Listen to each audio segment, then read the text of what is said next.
Hi everyone. तो देख लेते हैं किस तरीके का डेटा आया हुआ है 7 मई के लिए सारे प्लेयर्स का।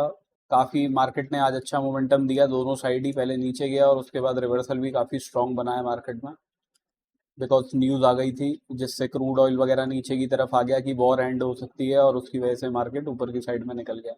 अभी अगर हम डेटा देख के चलते हैं तो हमें रिटेलर्स की पोजीशंस में क्या दिख रहा है कि इनकी थोड़ी सी पोजीशंस बियरिश हुई हैं पिछले दिन से, ठीक है, फ्यूचर्स एंड ऑप्शंस दोनों की। तो जो ये मार्केट में बाद में रिवर्सल बना है ऊपर की साइड का, तो उस वाले केस में जब ऊपर जा रहा होगा ना, तो क्योंकि बिकॉज मार्केट पहले इनिशियली नीचे की तरफ आ रहा था ऐसे, तो ऐसे ऊपर जाते हुए में एक्सपेक्टेशन ये होगी कि मार्केट ऊपर की साइड से अब नीचे गिरेगा अब नीचे गिरेगा, तो इन लोगों ने थोड़ी बियरिश साइड की पोजीशंस बनाई हैं। 5,16,000 कॉन्ट्रैक्ट्स पुट शॉर्ट के बनाए हैं, पुट बाइंग उसके अगेंस्ट में करी है 5,84,000 कॉन्ट्रैक्ट्स की, तो ओवरऑल पुट बाय में है। कॉल शॉर्ट करे हैं 3,79,000 कॉन्ट्रैक्ट्स, उसके अगेंस्ट में कॉल बाइंग करी है 1,96,000 कॉन्ट्रैक्ट्स की, तो call writing plus put buying में है। एक्सपेक्ट क्या कर रहे हैं, मार्केट नीचे की साइड जा सकता है। इसके बाद अगर हम डीआईआई का डेटा देखते हैं तो इक्विटी में 5,934 करोड़ की बाइंग करी है। फ्यूचर्स में 58 कॉन्ट्रैक्ट लॉन्ग साइड के ऐड किए हैं, शॉर्ट साइड के 582 कॉन्ट्रैक्ट्स क्लोज किए हैं। एफ ने इक्विटी में 4,880 करोड़ के आसपास की सेलिंग करी है आज एनएससी के अंदर, ठीक है। प्लस आप इनका डेटा देखेंगे तो चल तो बियरिश ही रहा है, बट पिछले दिन से स्लाइटली पॉजिटिव पोजीशंस हुई है। किया क्या है आज इन्होंने, 86,000 कॉन्ट्रैक्ट्स पुट शॉर्ट के बनाए हैं, उसके अगेंस्ट में पुट बाइंग करी है 61,000 कॉन्ट्रैक्ट्स के आसपास, तो पुट शॉर्ट में है यानी पुट राइटिंग करके गए हैं। कॉल शॉर्ट करे हैं 62,000 कॉन्ट्रैक्ट्स, उसके अगेंस्ट में कॉल बाइंग करी है ऑलमोस्ट 80,000 कॉन्ट्रैक्ट्स की, तो overall put writing plus call buying में है। एक्सपेक्ट कर रहे हैं मार्केट ऊपर की साइड में जा सकता है।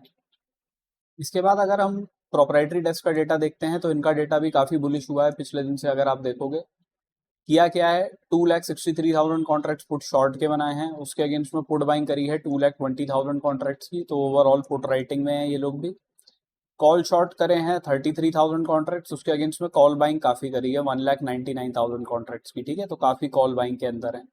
तो ओवरऑल एक्सपेक्टेशन इनकी भी ये है कि मार्केट ऊपर की साइड में जा सकता है, बिकॉज फ्यूचर्स में भी हमें दिख रहा है लॉन्ग साइड के 11,000 कॉन्ट्रैक्ट साइड किए हैं, शॉर्ट साइड के सिर्फ 4,000 कॉन्ट्रैक्ट साइड किए हैं।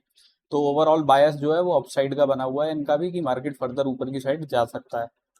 इसके बाद अगर हम निफ्टी की ऑप्शन चेन देख के चलते हैं तो पीसीआर चल रहा है 1.18 में, बुलिश टेरिटरी के अंदर आ गया है। इन द मनी के अंदर कॉल राइटर्स की पोजीशंस क्लोज होती हुई दिख रही हैं, ऑल दो अभी भी कॉल राइटर्स की पोजीशंस इंटैक्ट हैं 24,200 पे, ठीक है। ये एक अच्छा नंबर दिखाई दे रहा है यहाँ पे बना हुआ। तो कल इसको देखिएगा कि यहाँ पे पोजीशंस ऐड हो रही हैं या क्लोज हो रही हैं। अगर यहाँ पे पोजीशंस ऐड हो रही होंगी तो चांसेस हैं मार्केट नीचे की तरफ आए, अदरवाइज अगर यहाँ पे भी चेंज इन हुआ ही आपको नेगेटिव दिखने लगे तो फिर मार्केट नीचे की तरफ तो नहीं आना चाहिए, चाहे साइडवेज हो जाए। मेन पुट राइटिंग हमें 24,200 300 वाले लेवल पे दिखाई दे रही है, और put writing F I eyes और प्रोस की हमें दिख रही है अभी पोजीशंस जो हमने देखी, तो इन वाली जगहों पे मैक्सिमम पोजीशंस इन्हीं की बनी हुई होंगी। तो मार्केट के पास एक 24,200 के आसपास एक अच्छा सपोर्ट है। इन द मनी के अंदर हमें पुट राइटर्स की पोजीशंस भी दिखाई दे रही हैं 24,500 पे भी अच्छी पोजीशंस बनी हैं, तो ये देखते रहिएगा इन वाली पोजीशंस को कि यहाँ पे पोजीशंस ऐड हो रही हैं या क्लोज हो रही हैं। अगर यहाँ पे पोजीशन साइड हो रही होंगी तो मार्केट फर्दर ऊपर की साइड में जाएगा, अदरवाइज हॉल्ट कर जाएगा, ठीक है। तो चेंज इन वाई को आप देखते रहिएगा, बिकॉज अब सबसे पास में ये 24,500 का राउंड ऑफ नंबर भी है हमारे पास। 250 से 200 वाला जोन जो है ये एक सपोर्ट का जोन है, अगर मार्केट इस लेवल को ब्रेक करेगा तभी कोई शॉर्ट साइड के लिए देखेंगे। तो overall option chain buy on dip का सिनेरियो ही दिखा रही है अभी करंटली। बट अगर मार्केट कोई बड़े गैप अप के साथ में ही खुल जाता है, सपोज कीजिए 200-250 पॉइंट के, तो फिर उस केस में कुछ नहीं कर सकते, फिर तो आपको इंट्राडे में कॉल राइटर्स पुट राइटर्स का ग्राफ देख के ही कोई अपॉर्चुनिटी देखनी पड़ेगी। चार्ट्स पे अभी अगर हम देख लेते हैं तो निफ्टी देख लेते हैं। निफ्टी के अंदर मैंने आपको ऊपर की साइड में ये जोन्स बताए थे। मार्केट खुली डायरेक्टली गैप अप के साथ में गया, ठीक है, और पहली टिक में ही ऊपर की साइड में गया, बट इस लेवल के नीचे ही क्लोज किया उसने, ठीक है, क्लोजिंग ऊपर की साइड में नहीं दे पाया। प्लस आप कॉल राइटर्स पुट राइटर्स का ग्राफ देखते तो आपको दिखता कि कॉल राइटर्स ही एग्रेसिव थे मार्केट के अंदर इनिशियली, और पुट राइटर्स कम थे। तो मार्केट लगातार नीचे की तरफ आता रहा, उसके बाद तो देखिए एक रिवर्सल तो बनता है कि हाँ यहाँ पे मार्केट ऐसे कुछ आके बंद कर देता, बट इधर की साइड वो न्यूज ही आ गई 2:20 के आसपास आई थिंक, तो उसकी वजह से मार्केट ने एक बहुत बड़ी कैंडल ऊपर की साइड की बना दी, बिकॉज यहाँ पे बहुत सारे प्लेयर्स ने अपनी शॉर्ट साइड की पोजीशन क्लोज करी होंगी, और एफ आई आई और प्रोस का जैसा हमें दिख रहा है कॉल बाइंग वगैरह है, तो उन्होंने भी कॉल बाइंग वगैरह स्टार्ट करी होगी इधर की साइड से, तो मार्केट को काफी ऊपर की साइड में ले गए वो लोग। अब यहाँ से मार्केट ने 24,173 के नीचे क्लोजिंग दी, ऊपर से रिजेक्शन लिया, 15 मिनट की कैंडल ने इस लेवल के ऊपर क्लोज नहीं किया, तो एक शॉर्टिंग की अपॉर्चुनिटी बनती है आपकी। कैसे? यहाँ तक के लिए बनती, क्योंकि ये एक स्विंग था, ठीक है। तो मार्केट इस पे आया, फिर आप देखो इस वाले लेवल पे आके मार्केट ने सपोर्ट लिया।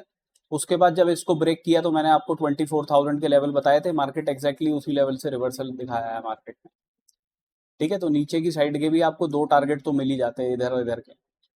अब अपसाइड पे भी मार्केट गया है। अब आप अगर मेरा प्रीवियस वीडियो वगैरह चेक करोगे तो आपको दिखेगा, ये वाली लाइन मैंने पहले से ही ड्रॉ करी हुई थी, ठीक है। अब कल के वीडियो में दिख रही होगी ये लाइन या नहीं दिख रही होगी, बट आप देख लेना, एक दो दिन पहले वो ये लेवल मैंने मार्क किया ही हुआ था पहले से, ठीक है। तो इस लेवल पे जाके मार्केट ने अभी रिजेक्शन दिखाया है। आरएसआई भी देखिए काफी ऊपर की साइड में है। अगर मार्केट कुछ फ्लैट वगैरह भी खुल जाता है, ठीक है, तो और ऊपर की साइड में जाता है तो हमें आरएसआई डाइवर्जेंस पे ध्यान देना पड़ेगा कि आरएसआई डाइवर्जेंस तो नहीं बन रही कहीं पे।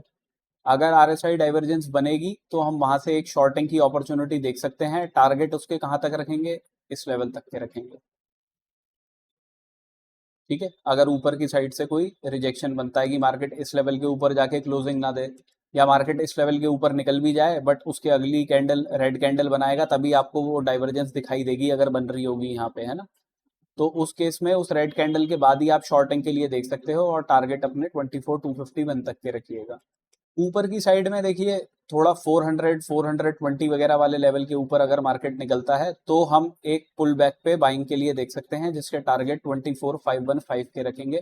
बट अगर मार्केट कोई बड़ा गैप अप करके खुल जाता है, अभी करंटली अगर हम गिफ्ट निफ्टी देखते हैं तो 440 पे चल रही है, हमारी क्लोजिंग 447 पे आई है फ्यूचर्स की, तो अभी तो 7 पॉइंट के आसपास डाउन है। यूएस मार्केट भी 500 पॉइंट्स के आसपास ऊपर चल रहा है। तो अगर कोई बड़े गैप अप के साथ में खुल गए तो उस केस में तो कॉल राइटर्स पुट राइटर्स का ग्राफ देख के ही 10:30 बजे के बाद में कोई अपॉर्चुनिटी देखना आप। अदरवाइज इधर फ्लैट वगैरह खुल जाते हैं तो आरएसआई डाइवर्जेंस का ध्यान रखिएगा।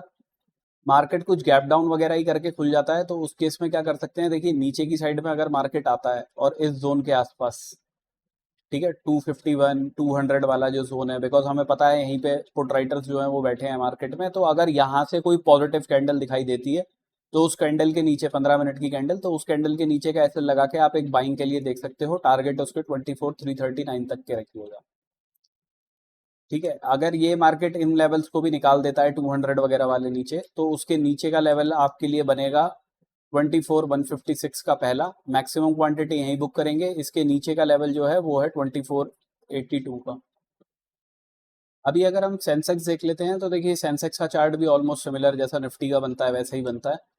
ऊपर की साइड में 78,000 वाले लेवल के आसपास ही मार्केट ने क्लोजिंग दी है। इसके ऊपर का जो इमीडिएट लेवल है वो है 78,179 180 के आसपास का, ठीक है। अब इसके अंदर भी वही सिनेरियो है, आरएसआई डाइवर्जेंस बन सकती है कि मार्केट अगर फ्लैट खुलता है, छोटा मोटा गैप डाउन करके खुलता है और फिर रिवर्सल दिखाने की कोशिश करता है, तो हो सकता है आपको यहाँ पे आरएसआई डाइवर्जेंस वगैरह दिखाई दे।